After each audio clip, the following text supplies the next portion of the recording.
KD hospital पर दोपहर के बाद शुरू हुआ बच्चे की मौत का हाई वोल्टेज ड्रामा देर रात समझौते के साथ समाप्त हो गया। आपको बता दें कि जिगना स्थित केडी हॉस्पिटल में छोटू राजभर निवासी परसा हज्जाम थाना मुंडेरवा के एक नवजात बच्चे की मृत्यु इलाज के दौरान रिफर होने के बाद गोरखपुर ले जाते समय रास्ते में हो गई थी। गोरखपुर से लौटे परिजनों ने हॉस्पिटल में हंगामा काटना शुरू कर दिया। हॉस्पिटल पर दोपहर से ही मीडिया की टीम जुटी रही। लोग बयानों का दौर चलता रहा। शुरू में तो लगा कि एक बार फिर डॉक्टर एस.के. गौड़ का कांड दोहराया जा रहा है। पुलिस भी पहले ही आ चुकी थी, लेकिन कोई शिकायत नहीं की गई थी। इस बीच बच्चे के पिता छोटू और उसके परिजन घूम घूम कर मीडिया में बयान देते हुए हॉस्पिटल पर लूट लेने, इलाज में लापरवाही, पैसे के लिए बच्चे को बंधक बनाने जैसे कई गंभीर आरोप लगाते रहे। बाद में पता चला कि खोदा पहाड़ और निकली चूहिया। देर शाम होते होते छोटू के तेवर ठंडे पड़ने लगे। पुलिस को जब उसने शिकायत नहीं दी तो फिर मामला साफ हो चुका था।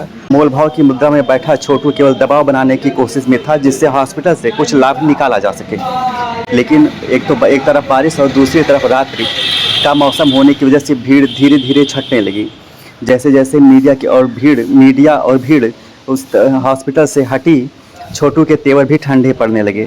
दोपहर से शुरू हुआ ड्रामा अंत में 2-3 दौर की बैठक के बाद देर शाम समाप्त हो गया।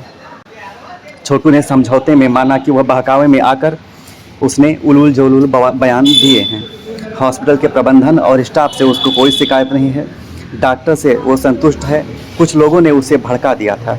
छोटू ने कहा कि उसे हॉस्पिटल पर आरोप लगाने और दबाव बनाने के लिए उकसाया गया था, जिसकी वजह से उसने ऐसा कहा। इस विषय पर हॉस्पिटल के प्रबंधक डॉक्टर प्रशांत चौधरी से भी बात की गई। उन्होंने बताया कि हॉस्पिटल स्टाफ ने उसकी ज़रूरत को समझते हुए बहुत जिम्मेदारी के साथ बच्चे का इलाज किया था।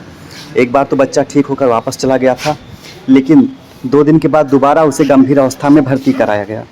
परिजनों को बच्चे की स्थिति के बारे में पहले से बताया जा चुका था। बहुत कोशिश के बाद भी जब स्थिति में सुधार नहीं हुआ तो उसे हायर सेंटर रेफर कर दिया गया। हमने एम्बुलेंस की भी व्यवस्था की थी, लेकिन उसने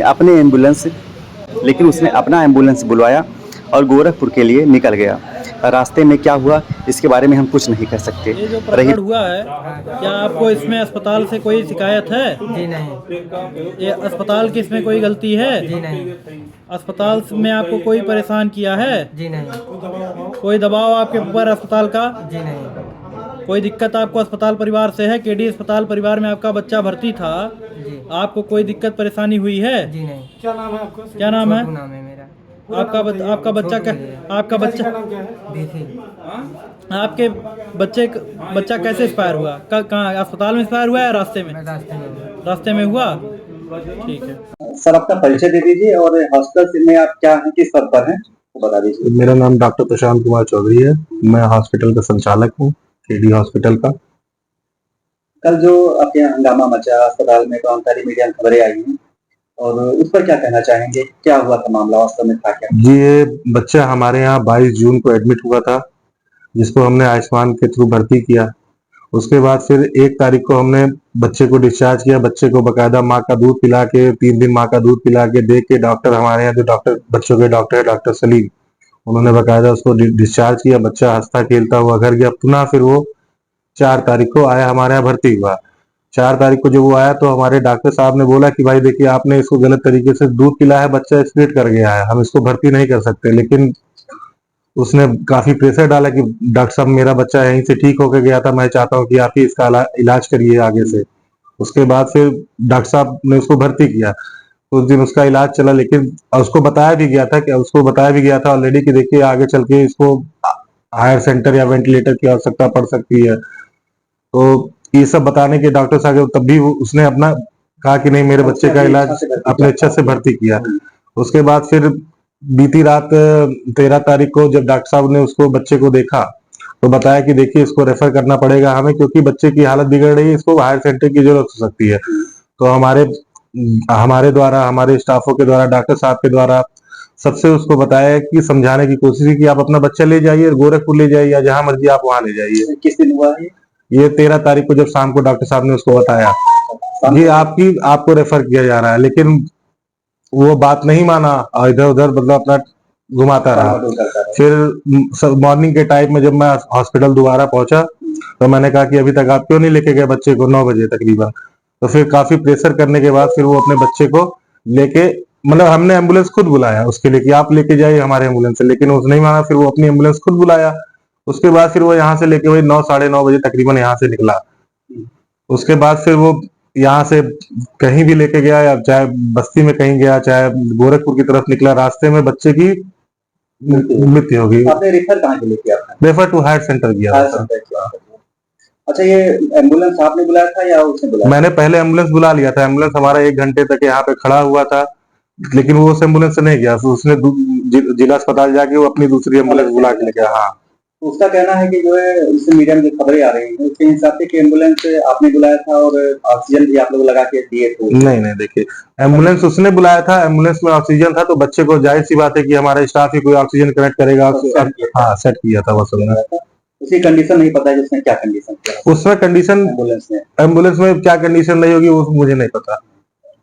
फिर क्या हुआ उसके बाद? जो शाम को काफी, उसके बाद फिर शाम को अचानक वो वापस लौट के आया और अपने साथ 2-3 लोगों को, अपने गांव वालों को लेके आया। उपद्रव करने लगा कि भाई देखिए हमारा बच्चा एक्सपायर हुआ है, डॉक्टर की गलती ये वो। हम काफी भीड़ भागता था तो हमने उसको पहले समझाने की कोशिश की।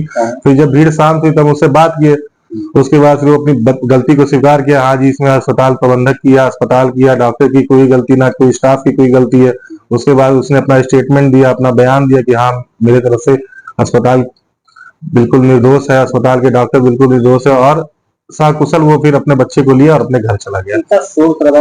अच्छा, इस बीच में कुछ पैसे के लेन देन को लेकर भी मामला काफी हाईलाइट हुआ था, जैसे बना लेने जैसा आरोप लगा रहे थे। नहीं सर, तो कितना लंबा बजट चला गया था उसके लिए? उसका लमसम वही 30,000 तक का बजट गया था, जिसमें से उसने पहले 5,000 जमा किया। फिर उसके बाद फिर जो थोड़ा मोड़ा था वो उसने किसी तरीके से मतलब अपना जमा करके अपना वो, हम उससे वो भी नहीं ज्यादा पैसा, हम कहे जो तुम्हारे पास हो दे दो भाई, एटलीस्ट दवा का तो दे दो।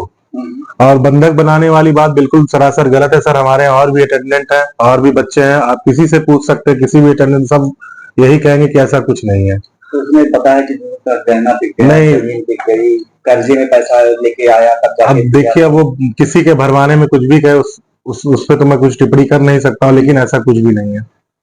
कुल मिलाकर 30,000 ही आपका बिल ही हुआ। हाँ, आपके हिसाब 30,000 प्लस कुछ मेडिसिन का हुआ होगा जो 2-3,000 तरह कंसेशन करके मैंने उसको बता दिया भाई इतना टोटल तुम दे दो। उसमें भी उसने 15,000 ही जमा किया था। उसने अपनी इच्छा अनुसार कोई बाउंडेशन नहीं रखा था। बाकी जो वीडियो में वो बोल रहा है कि मैंने 2 लाख खर्चा किया, ये सब फिजूल की बात है सर, ऐसा कोई है ही नहीं। पीछे उसका मतलब क्या कर रहा होगा? उसका कहना था कि उसको बरगलाया गया, उसको मतलब कि उकसाया गया कि आप ऐसा करिए तो आपको ये मिलेगा, अस्पताल की तरफ से वो मिलेगा, यही सब बहकावे में आ गया था।